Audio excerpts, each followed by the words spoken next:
Sure आप में से मैक्सिमम पेरेंट्स ने मॉन्टेसरी स्कूल्स के बारे में सुना होगा, लेकिन बहुत कम पेरेंट्स ये जानते होंगे कि Montessori school is named after doctor Maria Montessori, जो एक इटालियन लेडी थी जिन्होंने अपनी हाफ ऑफ द लाइफ बच्चों की एजुकेशन पे रिसर्च करने में दी, और उन्होंने ही डेवलप किया था मॉन्टेसरी सिस्टम ऑफ एजुकेशन।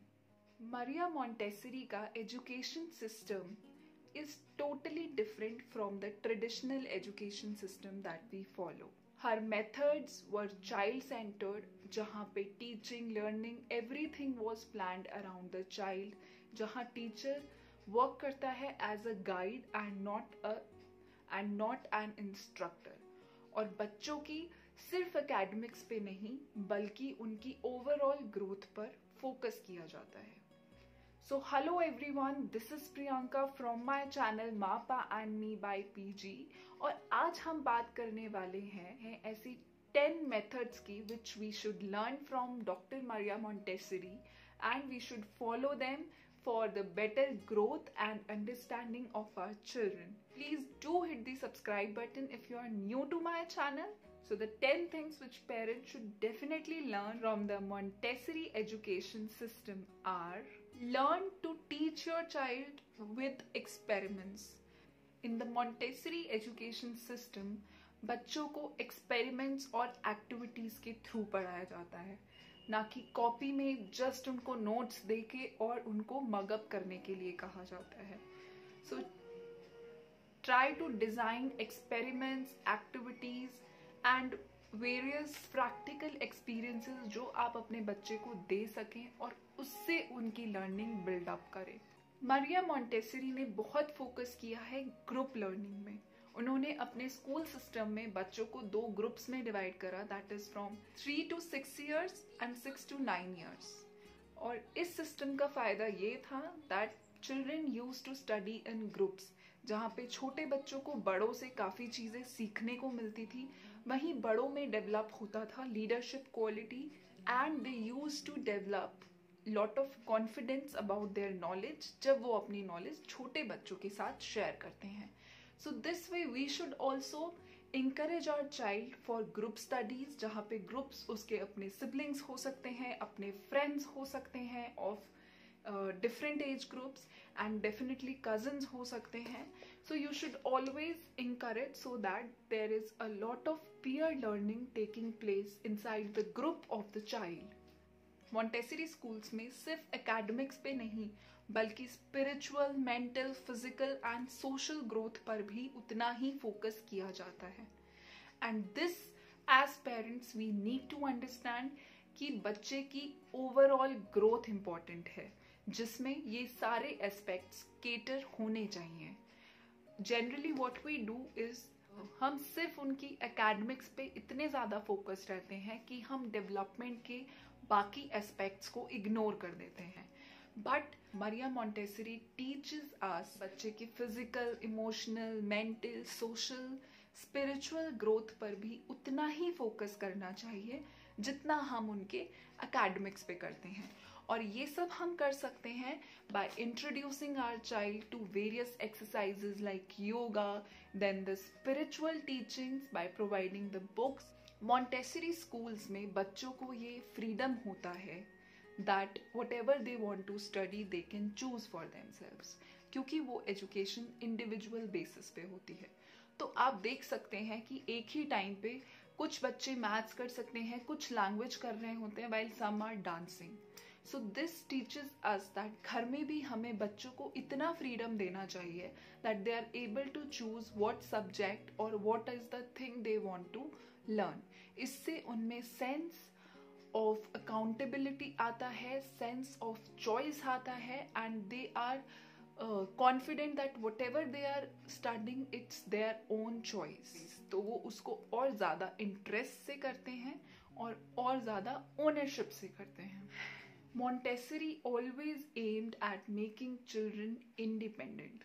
तो चाहे वो शू लेस टाई करना हो या एक पानी का ग्लास लेकर वाटर टैंक से क्लासरूम तक आना हो, everything happens in Montessori schools, ताकि बच्चे की मूवमेंट कंट्रोल हो, उसकी फिजिकल एक्टिविटीज कंट्रोल हो।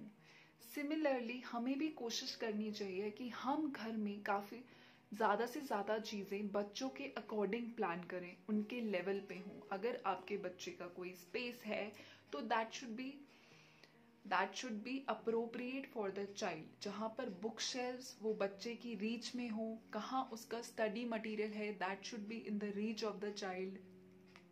उसकी उस वॉल पे क्लॉक कहाँ लगी है, that should be in the reach of the child.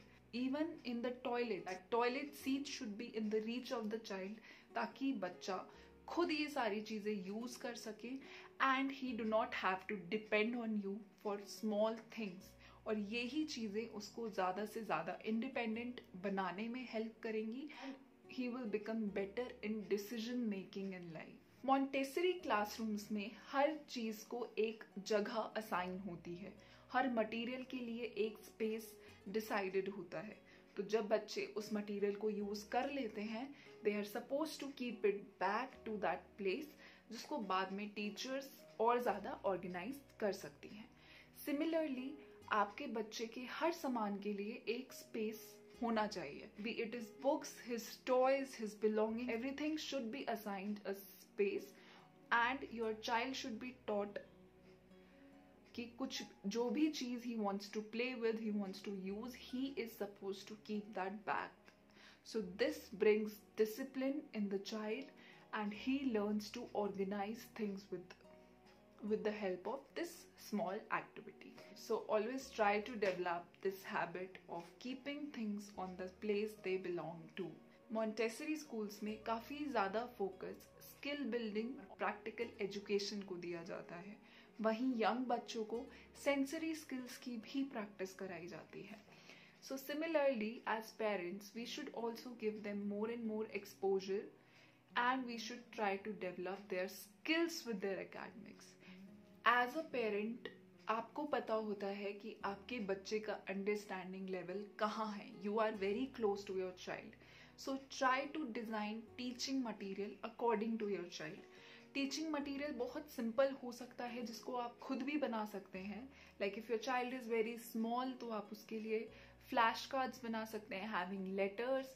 When he learns about letters तो वो ही फ्लैश कार्ड यूज करके आप उनको न्यू वर्ड्स सिखा सकते हैं, समझा सकते हैं। There are many Montessori toys also available in the market which are of course educational in nature. उनमें से कुछ का लिंक मैं आपको अपने डिस्क्रिप्शन बॉक्स में दे दूंगी, जहाँ से आप उनको डायरेक्टली भी परचेज कर सकते हैं। And I will also share few Montessori videos with you so that you get a idea as to what materials are used in Montessori classrooms और आप उनको कैसे प्रिपेयर कर सकते हैं और कैसे यूज कर सकते हैं। Plan everything according to your child and around him. हमारी ट्रेडिशनल एजुकेशन मेथड में टीचर सेंटर्ड अप्रोच यूज की जाती थी, लेकिन अब time is definitely changing. Now the approach which is used is child centered. तो आपको बच्चे को ऑब्जर्व करना है एंड आपको उसको प्रिपरेशन उसके लेवल के अकॉर्डिंग करानी है, where he stands.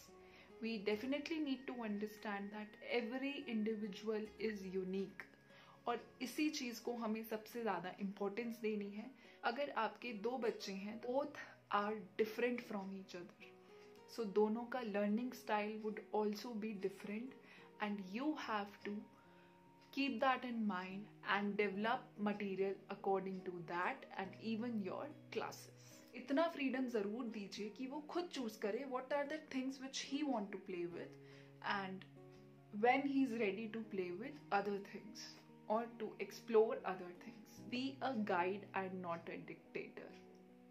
Try to guide your child. जब भी उसे आपकी जरूरत है, आपकी हेल्प चाहिए, तो सिर्फ उतनी हेल्प कीजिए जितनी उसे चाहिए। Don't be a dictator.